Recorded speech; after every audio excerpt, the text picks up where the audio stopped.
আচ্ছা, মাদক সেবনকারী যদি মাদক মুক্ত করতে চায় তাহলে কি ব্যাপারটা চোদলিংপং হয়ে যায় না?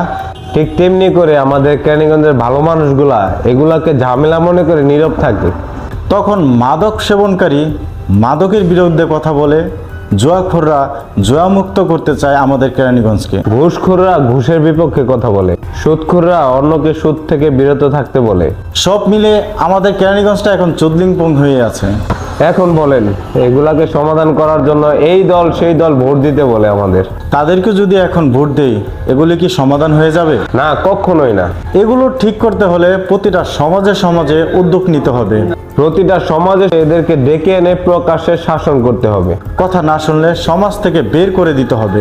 ওই এলাকায় দেখা মাত্রই আবার অ্যাকশন নিতে হবে। যদি এমন কঠিন পদক্ষেপ না নেওয়া হয় তাহলে এগুলো নির্মূল করা সম্ভব না। যদিও এটা সম্ভব না, কারণ আমাদের কেরানীগঞ্জের প্রতিটা ঘরে ঘরে এগুলো ছড়িয়ে আছে।